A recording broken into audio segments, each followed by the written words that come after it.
you meditate, I beg you penetrate. Me said you penetrate, I beg you meditate. Meditate, I beg you penetrate. Me said you penetrate, I beg you meditate. Greetings and welcome to Jesse I Interviews, recorded and produced on the unceded Aboriginal lands of the Wurundjeri Woi-wurrung people of the Kulin Nation in the city of Melbourne, Australia. This episode features a Jamaican dub poet Yasus Afari speaking to me live to air from the studios of PBS FM during my radio program Babylon Burning, then named Chant Down Babylon, back on April 26, 2008. Yasus was in Australia promoting his book Overstanding Rastafari and his latest CD, Revolution Chapter 1. I think this is a really interesting interview. In fact, reasoning might be a better way to put it. It's as much a discussion about Rastafari than it is an actual interview. Listening back to it this week for the first time since it went to air, I really enjoyed some of these exchanges, particularly around subjects like Rasta artists singing slackness and gun lyrics to get a hype, and the idea of being a Rasta that doesn't actually believe in the divinity of Rastafari. Let's get into it. Jesse I interviews Yasus Afari live to air on PBS FM back in April 2008. Jah is the essence of my life. I wrote that I take and every step that I make, yeah. Jah is the essence of my life. I'm afraid of them gun, them in it all night. And if you have your faith in the resurrection, you can have your part in the redemption. And if you have your hope in the redemption, you can work on perfect salvation. Yes, John 106.7, PBS FM, Chant Down Babylon is the name of the show. Jesse, I'm with you until 7 p.m. and I'm actually joined in the studio now by a very, very special guest. Welcome to the man, Yasus Afari. Give thanks, Jesse. Good to be here, in Australia, Melbourne to be exact. Yeah, man. Well, it's a pleasure to have you here, and we just had a little taste of your music. That was a tune there called Essence from this album, Revolution Chapter 1, the latest one from you, yeah? Yeah. And Essence speaks to the fact that life, the Almighty, our Creator, is our substance and is the center of our being. And it is so with the whole of humanity. So we are to acknowledge the essence and substance and source of our existence. And that is what that track is saying. Jah is the essence of our lives. Yes. Well, for those that aren't familiar with your music, maybe you can start by telling the listeners a little bit about yourself and your style, which of course is fairly unique, especially in today's reggae scene. Well, yes, we started writing while we were at high school in the 70s. And we started recording professionally at the dawn of the 90s. When, after the passing of Bob Marley, the music seemed to have taken a retrograde step with the injection of some lyrics that were, not respectful to the woman. Music that started to promote the gun culture and violence. And we see that violence replicated in the society. So we figured that we should use the music, the poetry, the art form to inject some positive values and essence into the music and into the culture. And we did exactly that through the Christian Soldiers. So you have that relationship with people like myself and Garnet Silk, Tony Rebel, Everton Blender, Culture Knox, Luciano, and people even like Buju Banton and some of the younger warriors, younger soldiers. So we started by trying to overwhelm the dancehall with some positive influences. And we had the Christian Soldiers movement, which was responsible largely for Garnet Silk success and for some events in Jamaica and for the Renaissance, which is now a part of the history of the music in the 90s. So actually we put poetry to music and we're known as dub poets. I heard earlier you played Linton Kwesi Johnson. Yes. He is that warrior that was dominant and still is in England, in the UK. You had other people like Benjamin Zephaniah. In Jamaica, it was like Muta Baruch and myself. You had Mikey Simit, who was stoned to death on Marcus Garvey's birthday. What was the story there? I heard that it was for speaking the wrong politics in the wrong area. Is that right? Yeah, I don't think there was an official finding that there is a consensus on. But certainly in the oral tradition in Jamaica, it is ascribed to political involvement and so on. You know how the politics is in Jamaica and things. Rough. Yeah, so that happened on Marcus Garvey's birthday. So ironically, he was stoned to death at Stony Hill on Marcus Garvey's birthday. So, and you also have people like Oko Onura. You have Gene Breeze, who now operates out of England. You have DYCR, who is recent. You have others really, but dub poetry is a genre that is not overpopulated with a lot of performers and artists. I think worldwide there's a select group of us, but it is growing and increasing, and the influence is phenomenal, really. I know Linton Kwesi Johnson once said he doesn't call it dub poetry, he calls it reggae poetry. What do you think about that? You know, is it worth making a distinction, or is poetry poetry and that's all that matters? Well, he's entitled to be branded in whatever way he's comfortable. Depends on how you define dub poetry, really. In my mind, I define dub poetry as the act of injecting. The word dub is really an English word, actually. You can dub in or you can dub out. So in our sense and in the way we apply it, we dub out negativity and dub in positivity. I don't have a problem with that. I mean, if you want to call it reggae poetry, yeah, I guess that's also applicable, but poetry or dub poetry is not necessarily limited strictly to reggae, really. So you have poetry with jazz influences, you have pure jazz pieces, and we also want to lend this concept of dubbing in positivity and dubbing out negativity across the musical boundaries, really. So some different individuals have different perspective on the name dub poetry and being called a dub poet. I don't really spend too much time, I spend my time defining the definition rather than arguing with the definition. Well, talking about the early days when the music, the focus and the lyrics were more negative, and you're talking about the Christian soldier movement and trying to get the positivity back into the dance halls. Through the 90s, it seems to me that there was a real resurgence of roots music and cultural reggae music once again. And then, guys like Sizzler and all the new breed, guys like Luton Fire, Jar Mason, and all the young Rasta artists come up. But at the same time, the gun lyrics and the slackness and everything has never gone away. It's still as big as ever. Where do you see, the role of the dub poet and roots music in today's, worldwide reggae scene?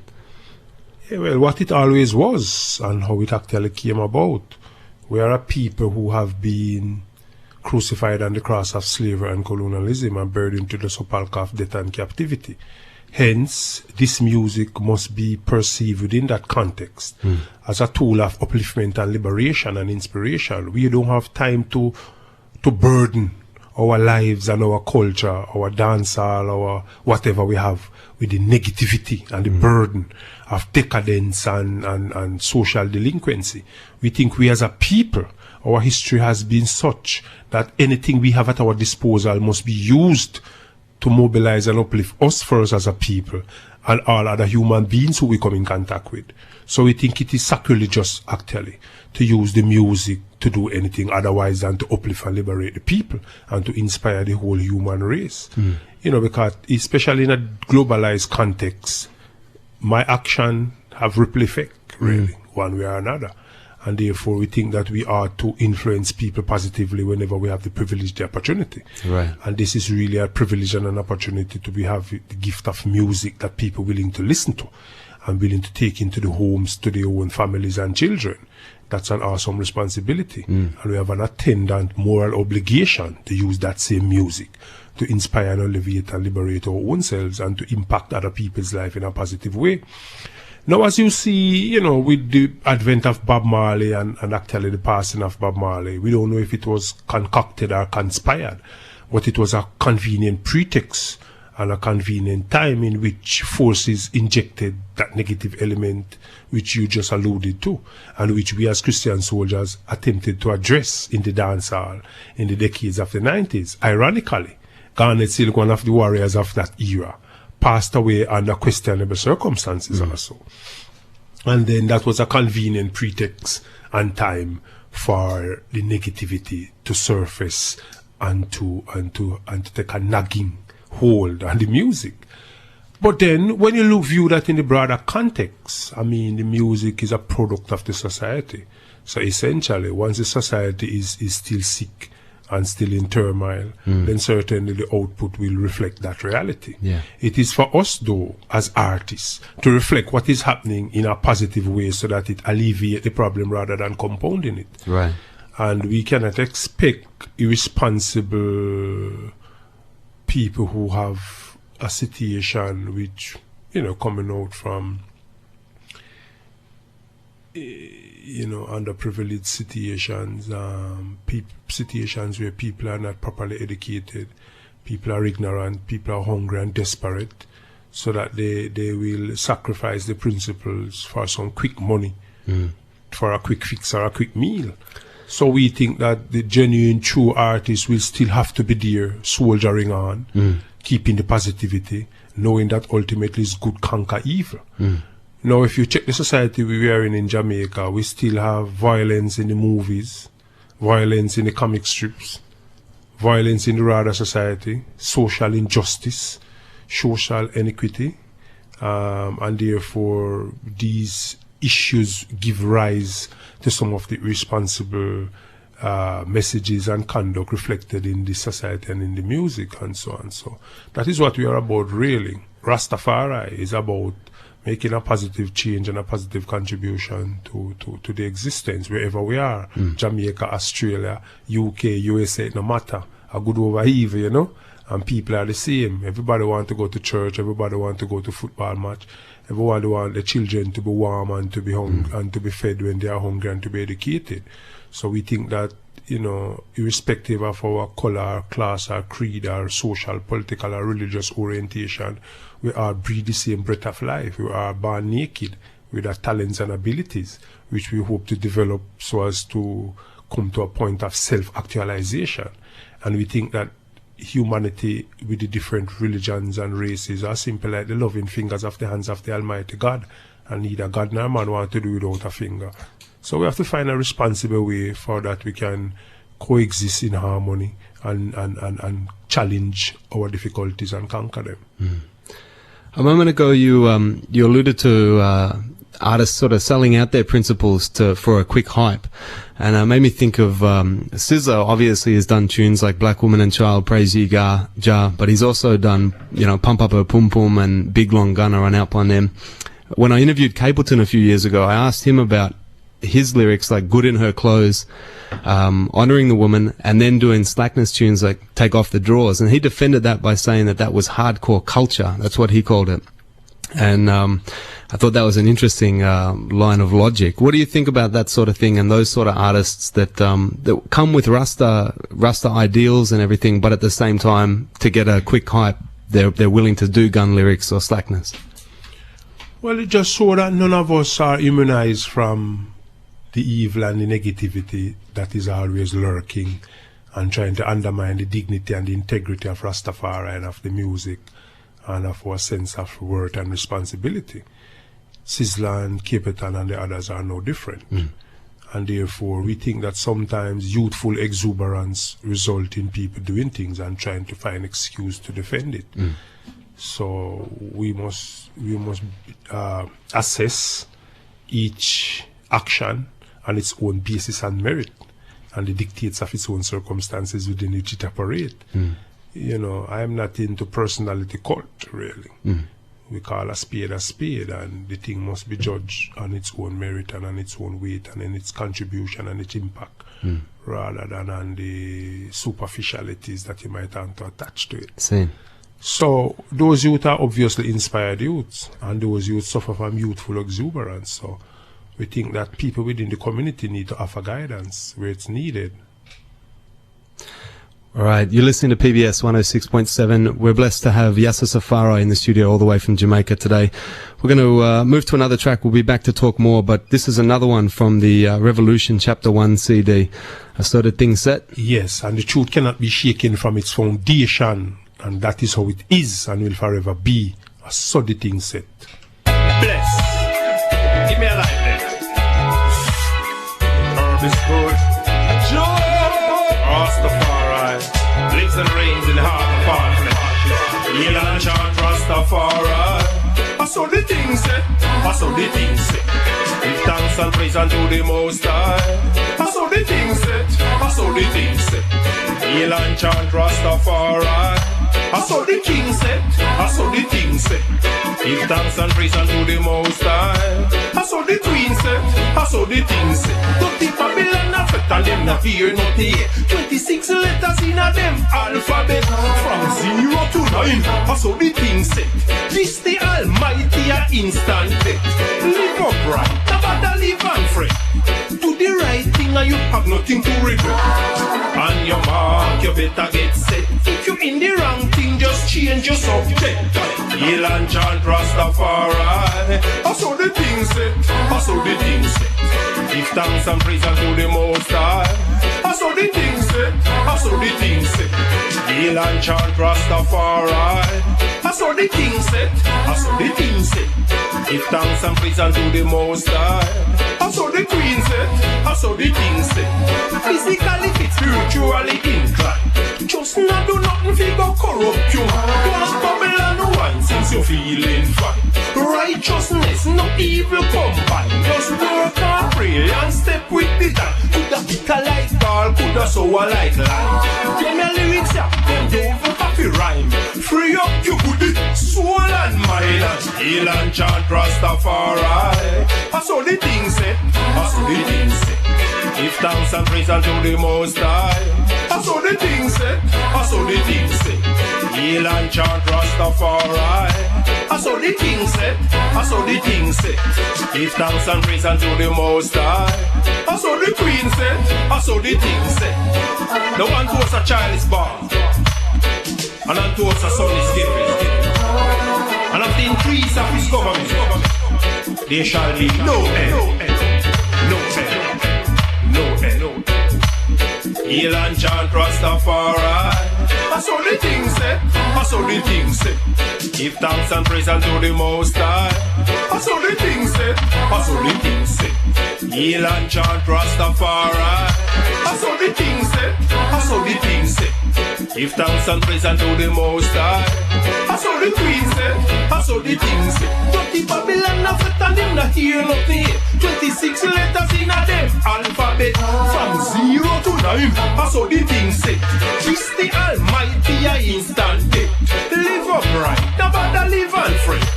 Do the right thing and you have nothing to regret. On your heart, you better get set. If you in the wrong thing, just change your subject. Hail and chant Rastafari. I saw the thing said, I saw the thing said. Give thanks and praise unto the Most High. I saw the thing said, I saw the thing said. Hail and chant Rastafari. I saw the king said, I saw the king said. Give thanks and praise unto the Most High. I saw the queen said, I saw the king said. Physically fit, spiritually inclined. Just not do nothing if you go corrupt your mind. But bubble and no one since you're feeling fine. Righteousness. Yes, the sounds of Yasus Afari right there on PBS FM. I saw the thing set from the album Revolution Chapter 1, and of course we're very blessed to have the man himself in the studio. I'd like to ask you a little bit about Rasta now, and of course you've just recently put out a book, Overstanding Rastafari, Jamaica's Gift to the World. This is part of the reason that you've come to Melbourne this time. Maybe you can start by telling us a little about the book. Well, yes, as you know, Rastafari is the name of His Imperial Majesty Emperor Haile Selassie I, who was crowned the King of Kings and the Lord of Lords and the conquering Lion of the tribe of Judah, elect of God, earth, rightful ruler and light of this world. On the 2nd of November 1930, when he was crowned the emperor, he ascended to the throne and assumed the throne name of Haile Selassie I, which means foremost power of the Trinity. It so happened that at that point, the Rastafarians became evident in Jamaica, and over time, the name Rastafari was ascribed to the followers of His Imperial Majesty Emperor Haile Selassie I. Now, I've been doing work in the schools in Jamaica, because we are concerned about the future, so we are concerned about the youths. And I actually assisted the government in developing a program called Vision 21, a program which I actually dubbed. And a part of that program was the Culture Agency program, the whole idea of arts and culture in education. We actually assisted the government to develop the policy document on culture and education. So there was always a lack of resource material and resource personnel in the school. So we were part of trying to address that. And we see that in this Caribbean Examination Council, Rastafari was studied as an authentic and indigenous religious and social expression of the Caribbean. So there was an evident need for resource material. Most of the books that have been written about Rastafari have been written by people who are not Rastafarians. So we figured that we should write from the bowels of the experience. So we decided to write the book. And what better title than Overstanding Rastafari, which indeed is Jamaica's gift to the entire world of humanity. So that was the book, and it was presented to the Jamaican Parliament, the first in the history of Jamaica, on the 1st of May during the Prime Minister's budget speech. It quickly became a bestseller. We sold the first print in about 4 weeks, and it has been going well since that. The book was presented at the EU ACP Joint Parliamentary Assembly in Germany in June of last year. It was launched by the Ministry of Education in Barbados. It was presented to the UK Parliament, to the Presidential Palace in the Gambia, and we'll be making a presentation in the New Zealand Parliament in May. So it's all about a concerted effort from within Rastafari to seek to be overstood and to overstand in the same process. Because once we're a part of a community, we must make an effort, to give people a proper insight into who we are and what we're about, and to, in the same process, get a proper insight of what other people are about, so that at least we can inform and inspire the humanity and the harmony that is so needed in humanity right now. I think Rastafari is definitely something that is very often misunderstood too, Definitely. It's always a struggle. Reggae music in general, I think, suffers in places like Australia where there aren't a lot of Caribbean people.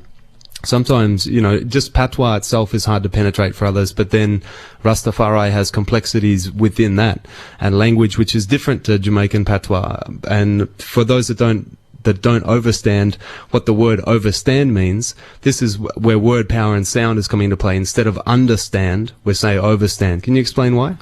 Yes, because you see what happens is that you think in the language that you speak, and you speak in the language that you think, and language shape and condition your thinking.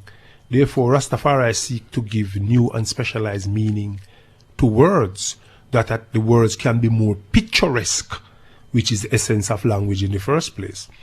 Now, as it relates to even the word understand as against overstand, I think if you even just think about it for a moment, you can say that understanding would seem to just represent one perspective, and a very limited perspective. You're in a very vulnerable position when you're under. Overstand would speak about the 360-degree bird's eye view, which is a more comprehensive view of whatever situation you're trying to contemplate.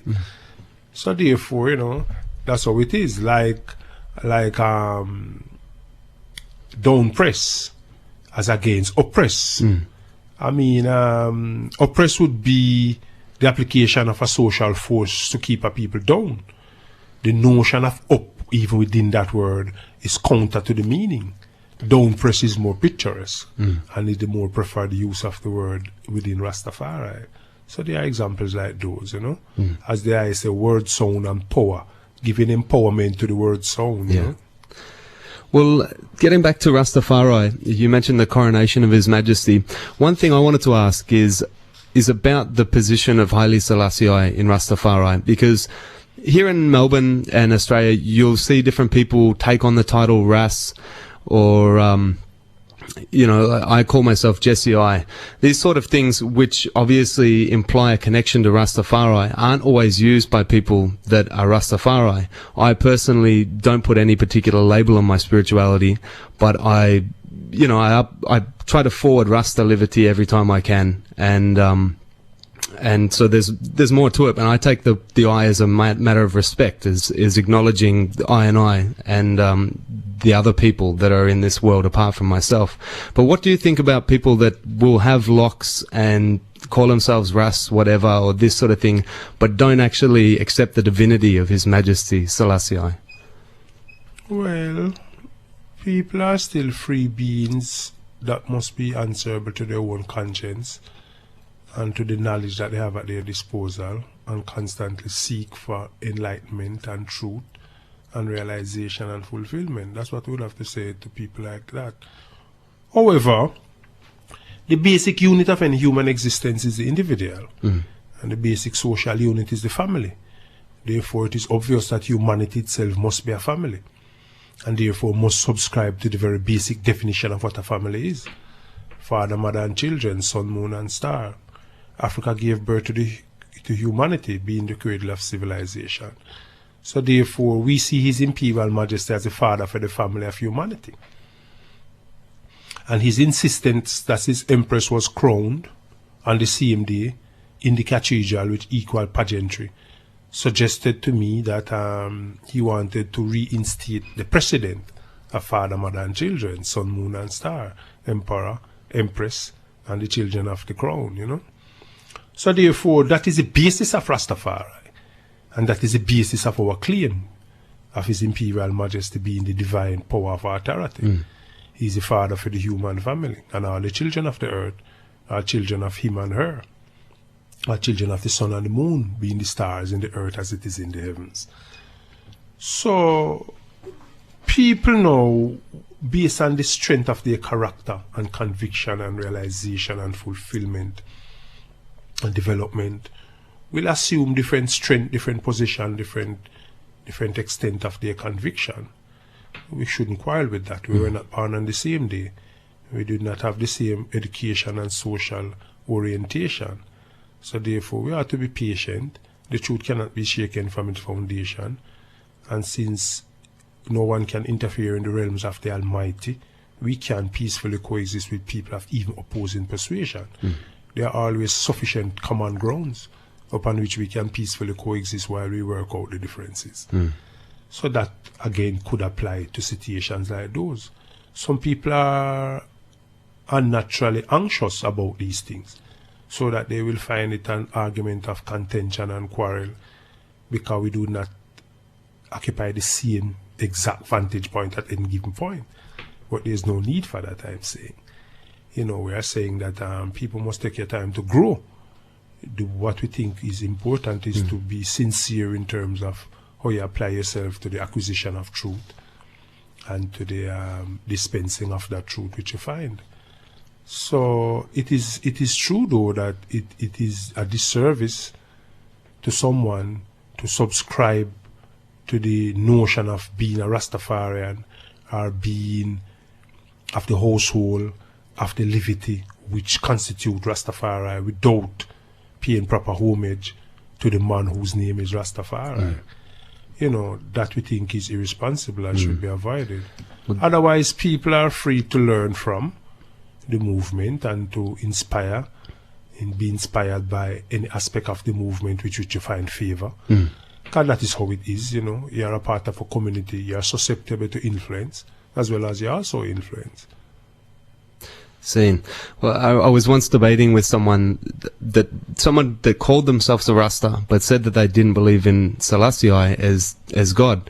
And to me, that is kind of like a Christian that doesn't believe in Jesus Christ. That didn't make any sense to me. Do you think that that's a fair analogy, given that Rastafari means it's the same name for Haile Selassie? Yeah, fairly. But you see, it all depends on how you define God. We are all gods. So I mean, in that regard, each of us are entitled to that privilege of being a God, but there is one God. Just as there are many fathers, even a father is also a son, and a son is also a father, in due course and in due time. Depends on what context you operate in. And that is what it is, context. I referred to spirituality earlier, which we find very commendable in this day and age, because we are not even religious. Our religion, like politics, can be subverted, as is evidently the case in these days. And in that instance, you have to revert to the fundamentals of religion, which is spirituality. And spirituality in this day and age is more helpful and healthy for us as people aspiring towards truth than religion, because religion has already been manipulated and contaminated to serve the ends of selfish people. Spirituality speaks to the network which connects us one to the other and to our source, the Almighty. Therefore, it is our duty in this day and age to revisit spirituality and to use spirituality to realign and recalibrate the religious and social and political thinking of communities and nations and individuals. So it is in this time whereby, to not acknowledge the divinity of His Imperial Majesty, to me, is kind of ignorance, because you should also not deny the divinity of your own self. Mm-hmm. And that is the whole fundamentals of Christianity as a Rastafari, as our religious school of thought. While we are human beings, we are divine all at the same time, because we all accept that we were made in the image and likeness of the Almighty, the Creator, whatever name you want to ascribe. Mm-hmm. Therefore, we are divine while being human at the same time. We are really spirits robed in the garment of flesh, just like we robe the garment of flesh in linen and cotton and all these other materials. So therefore, it's not just a matter of the divinity of His Imperial Majesty. Mm. It is divinity of us, humanity, also. So therefore, if you don't see your own divinity, it will be harder to see someone else's divinity. We also can see our divinity through the divinity of His Imperial Majesty, while we can see the divinity of His Imperial Majesty through our own divinity. Same. One thing I wanted to ask about, a couple of times earlier you mentioned the Christian soldiers in this movement, and I just wanted to ask about the connection. Obviously there's different houses of Rastafari, different Rastas have different opinions. Something I've often said is that if you ask 100 Rastas the same question, you'll probably get 100 different answers. But, for the Rastas that I know that don't deal with Jesus Christ at all, where do you see, can you explain the Christian soldier movement coming from Rastafari? Well, first of all, Jesus Christ was not a Christian, yet He is Christ. Haile Selassie is not a Rastafarian, yet He is Rastafari. Haile Selassie is a Christian who follows Christ, if the truth is to be told. Right. Being a member of the Ethiopian Orthodox Church. Mm. The name Emperor Haile Selassie I speak to the fact that he's a Christian emperor. And he was baptized in the Ethiopian Orthodox Church, like it or not. Mm. That is the reality.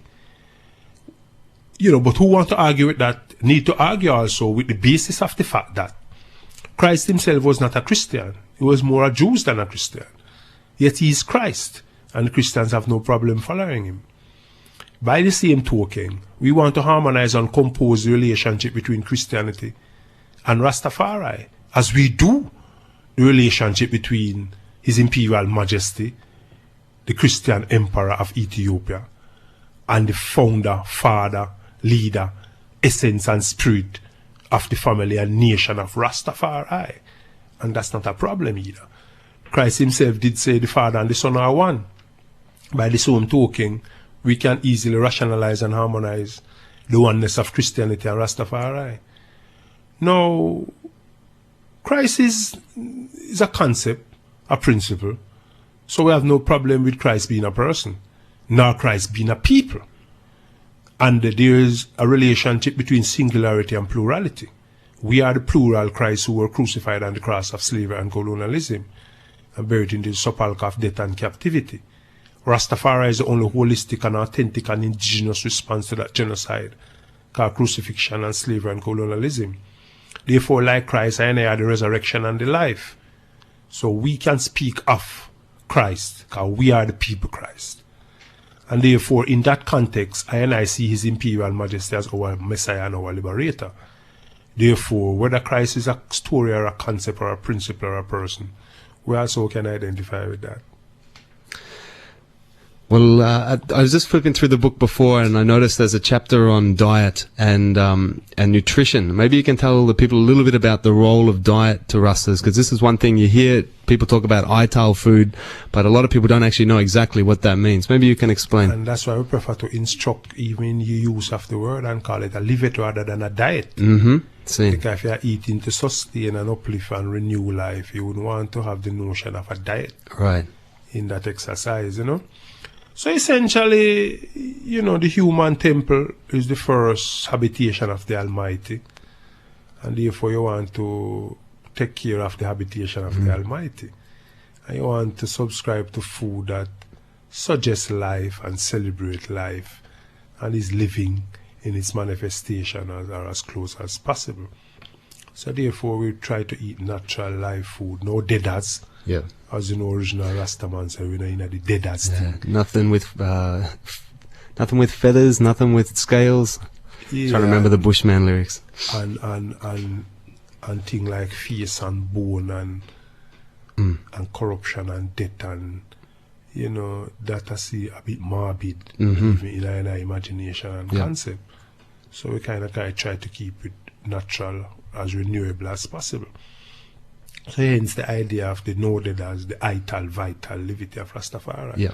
So it's more fruits and nuts and grains and vegetables and leaves and roots and the thing where eat off at the table where the creation set. Can I ask you about alcohol? Because I've heard a lot of us say that alcohol has no place in a Natal diet, for want of a better word.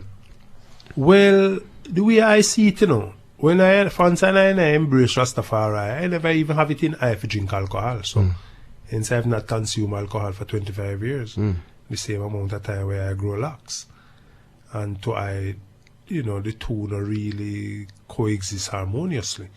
You do have individual Rastafarians who have you exercise the individual privilege of choice and choose otherwise.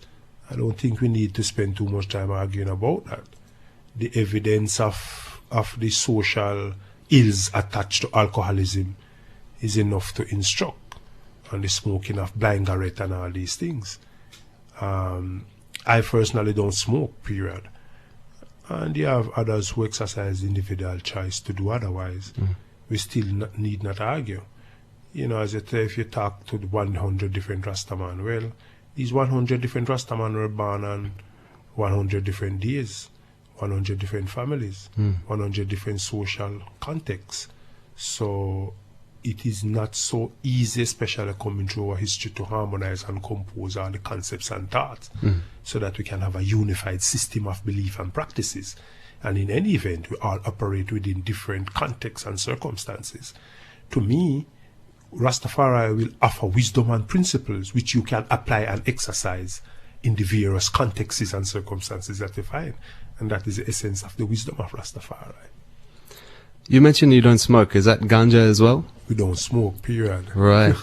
Well, that's very interesting because, that's the stereotype of Rasta is, locks and ganja smoking. But obviously, it's just one tenet. Well, it is good that Rastafari can escape the limiting, debilitating effect of stereotyping, We need to be free people who, as we say, apply the wisdom of Rastafari within the specific circumstances and contexts and situation. Because remember, a word is defined by the context in which it is used. And the principles of Rastafari must be determined and given merit by the context within which it operates. And we all operate in different contexts from different time and space and circumstances. So I don't think we need all to be wearing the exact same uniform at the exact same time. You know what I mean? 'Cause even different countries are different days, are different weather, is a different climate, is a different context. So we have to know how to apply ourselves from situation to situation and while maintaining the fundamental principles, which is the spirituality of the livity of Rastafari. Because that's what Rastafari is, a livity of spirituality, not a religion. Not even a culture. It's a livity of spirituality. Well, that's what it's all about right now. We're talking about Rastafari Livity on PBS FM. You're listening to Jesse I on Chant Down Babylon, joined in the studio today by Yasus Afari. We're going to go back to this CD for another track and then come back with a little bit more talk. But this one, watch where you're putting on your teeth. Yeah. Because we say, you have to know where you're putting on your temple to preserve the life and the livity of the habitation of the Almighty. And some place where people are put them teeth, not for God there. So we are telling them, Jesse I, watch where you put in your teeth. Watch what you're eating for meat. Yasus Afari live in Melbourne, Australia. Rastafari live. I say it go. Peace. Well, Bob Marley same shot the sheriff. but I shot the butcher and the barber. Rastafari live. Watch how we do it now. Watch how you put in your teeth, people. Watch how you eating for me, people. Watch how you put in your teeth, people. Watch how you eating for me. So you're yamming the house, the cow on the street, so the goat mama ball and the cow papa wait. Because the vegetable they are holy, daylight long time and the people them asleep. Talk one time and me all repeat. Look what you put in your teeth, people. Watch how you eating for me, people. Watch how you put in your teeth, people. Watch how you eating for me.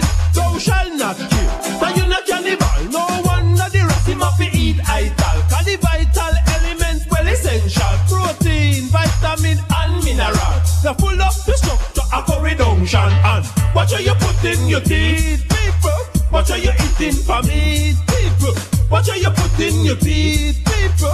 Watch how you eating for me. To kill an animal a cold-blooded murder. Them have the lovers and children just like a we. So when you never mother left back the bikini, appear more than the whole family. It's sick, it's too much just fitting out it. So do that on your belly in a cemetery. And watch how you put in your teeth, people. Watch how you eating for me, people. Watch how you put in your teeth, people. Watch how you eating for me. What happened to the Ibis and Ilalo? Run down blue jars and the Itas show. Roast corn and ripe banana, jackfruit and cherrymina, breadfruit and mountain guava, pineapple and jelly water, cashew cocoa and cassava. This is the vision of the future. And watch how you put in your teeth, people. Watch how you eating for me, people. Watch how you put in your teeth, people. Watch how you eating for me. So you name in the ham, the cow and the sheep. So the goat mama ball and the cow papa weep. Look at the vegetable they are holy, daylight long time. The people them asleep. Start one time and me all repeat. Watch how you put in your teeth, people. Watch how you eating for me, people.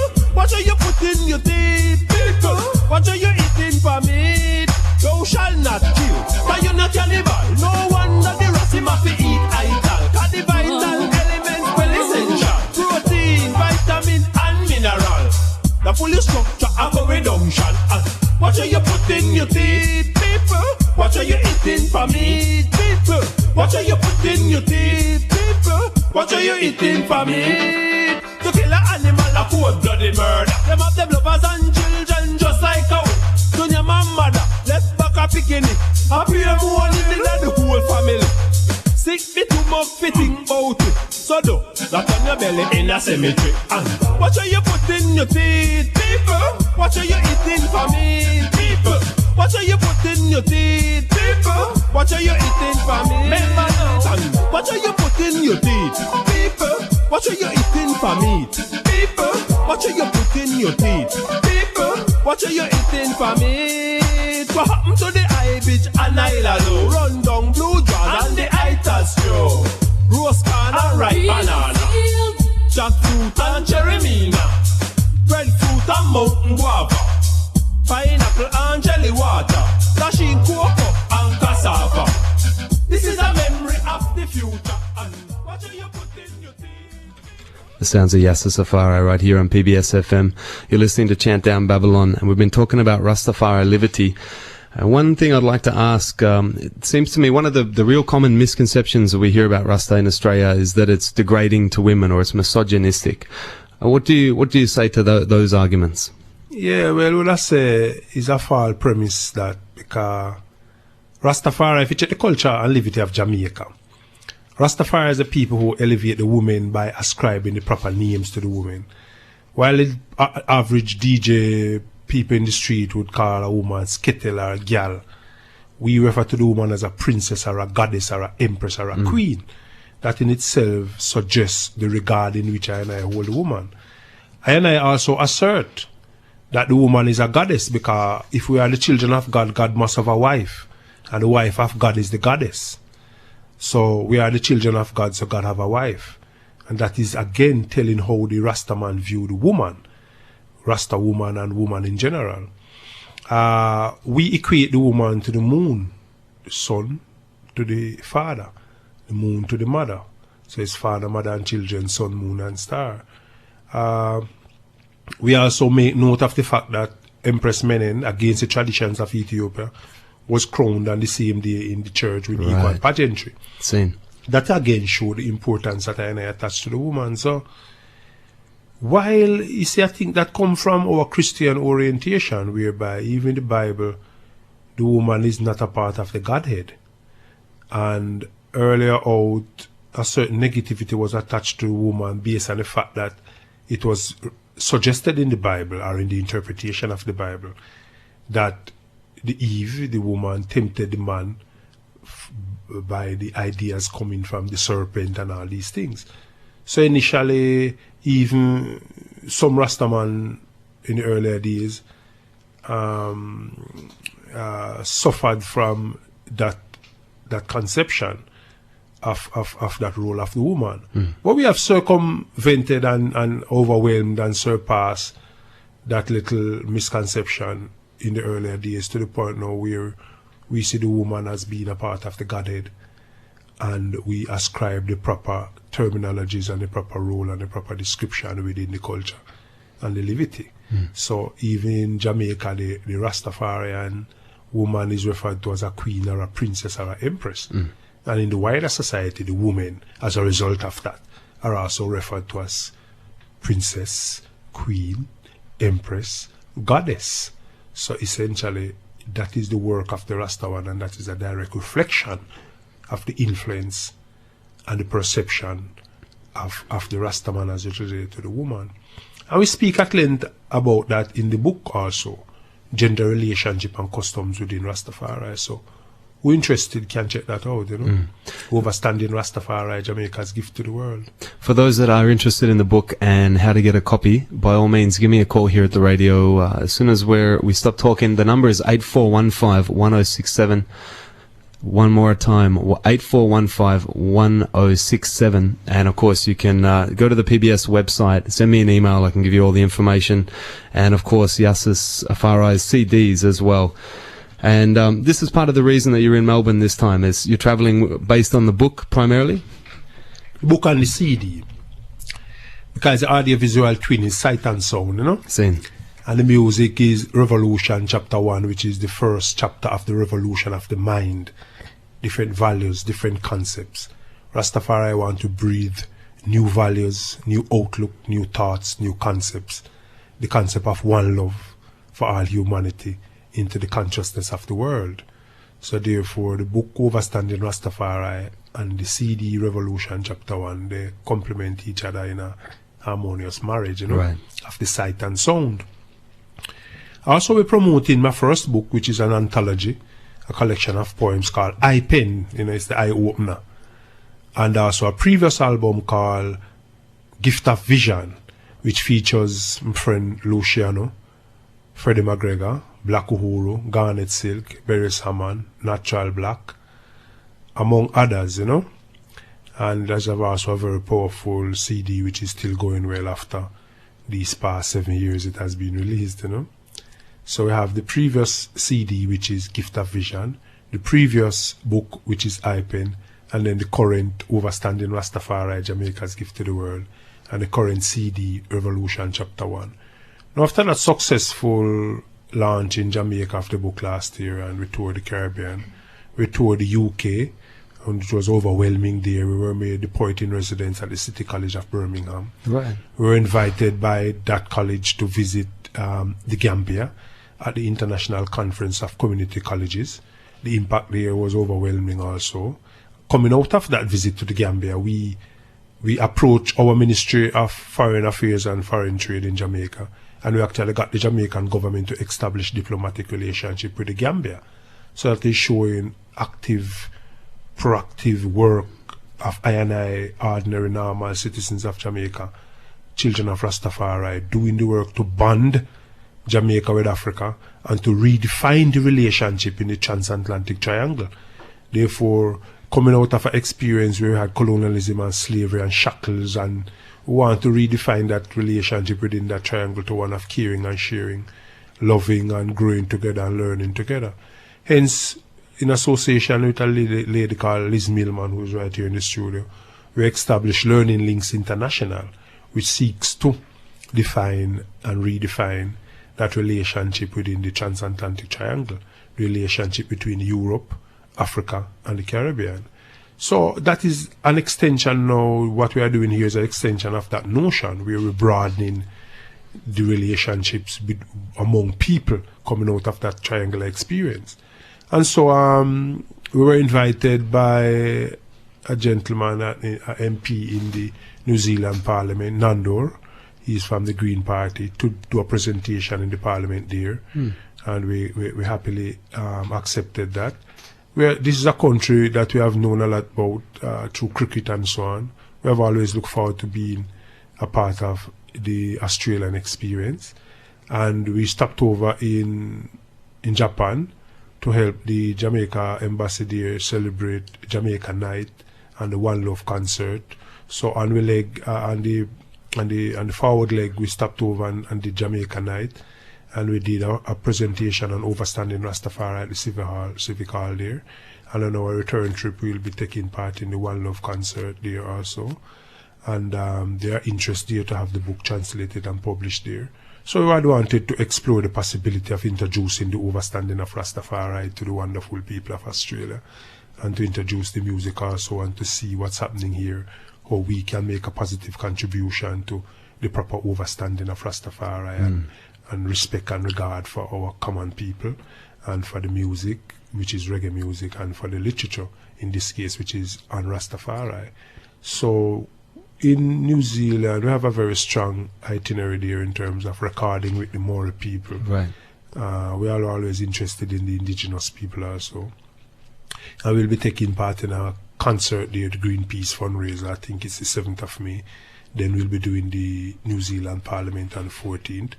And we'll be going to some universities there and community groups and so on. So it's just all about the overstanding and the love and the oneness of Rastafari and reggae music, you know. Yes. Small Jamaica making our like a contribution. Big contribution. To the advancement of the welfare of the entire human family. I don't like to talk about human race, because I seem too competitive. The human family. Yeah. So we need to live together in love and harmony. That's what it is about, man. Right. Well, it's truly a pleasure to have you here in Melbourne and to have the opportunity to reason about Rastafari like this. So a sincere thank you from me for coming into the studio today to talk about this. Yes, my brother. And maybe you can give the people a little taste of some poetry. You know, what is dub poetry without music behind it? It's still poetry? Still poetry. So I'll give the people a taste of the earth is our friend. Because when it's all said and done, we need somewhere to live and exist. And that is our planet Earth. So together we must find ways and means of nurturing her. Don't forget that she's a living woman. Mama Earth. Bathe her and care her and clean her up and fix her up and preserve her, make she preserve we. The earth is a garden of creation, purposefully clothed with lush, green vegetation. Roots firm enough to prevent critical soil erosion. All elements working in union for natural joy and satisfaction. The earth is our friend. We are the friends of the earth. The cyclic function of the earth's ecology is no mystery, like the organs of the human body, each working in perfect harmony in this our environmental community, of which the guardians and keepers are the children of humanity. The earth is our friend. We are the friends of the earth. The rivers, like blood streams flowing into the oceans, returning secretly to the fleshy bowels of the earth's creation, evaporating to the atmospheric breath of life. Sun, moon and stars, solid, liquid and gas, flesh, blood and spirit. The earth is our friend. We are the friends of the earth. Like the lungs of man, the trees breathe to keep the earth alive. Yea, the sun, like a devoted father, working from sunrise until sunset, and the moon, like a loving mother, working from dusk until dawn, shining within the sweet embrace of her children, the stars. The earth is our friend. We are the friends of the earth. If we protect the earth, then the earth will protect us, clothe, feed, and shelter us. The earth is a garden of creation. If we keep the earth alive, then we will stay alive. The earth will keep us alive. The earth is our friend. We are the friends of the earth, of the earth, of the earth. Bless it. Yes, King, give thanks. Well, thanks once again, Yasus Afari, and also to Liz for bringing him in today and for everything. Thank you for coming in today on Chant Down Babylon. It's truly been a pleasure. Yes, I give thanks, and we love the high spirit and the live vibes and the welcome, which is evident. We feel it in the atmosphere. It seems real. We give thanks. We are truly honored to be a part of it, and we feel happy that we could be here in Australia, sharing the energy and the inspiration towards the betterment of humanity and the advancement of the entire human family. And we give thanks to PBS and the staff here and the listeners for being accorded this honor and this privilege and this opportunity. Rastafari live, one love, one heart, one God, one aim, one destiny, good over evil. Blessed. That number again is 8415-1067. If you want to find out anything more about Yasus Afari, his music, the book Overstanding Rastafari, Jamaica's Gift to the World, give us a call, 8415-1067. Right now, though, we're going to move to another one alongside the great Beresford Hammond. Yasus Afari and Beres, we love you. You're on PBS. Move along, African redemption. Move it. Full time for repatriation. Move along, not for reparation. If you can't stand the pace, get out of the race. And if you can't stand up strong, then you've got to move along. If you don't open your eyes, then you pay the price. Yes. Now you're sure born to lose. Mama Africa, me love you. It's the youth that me need you. From ancient time, them teach me pan you. Spread the light and rumor pan you. Trying them spin me neglect you. But no matter what them do, me now forget you. Right now, me say me long to see you. And when me come forward, me not go left you again. Me and me wife and me children. Mama Africa, me love you. Yasus Afari, reasoning with me in the studios of PBS FM back in April 2008. That's it for this episode. As always, a big thank you to the Patreon supporters who really keep this podcast alive. Big up the Don, Armageddon Time, the Real General Empress Ivory, me Idrin Tom Tanaki, and me Chargy DJ Pablito. If you want to support the thing, you can become a patron over at Patreon. The link is in the show notes. Or if you're not in a position to do so, you can always just give a 5-star review on whatever podcast platform it is that you use. It really does help spread the word. Thanks for tuning in. Eyes as every time.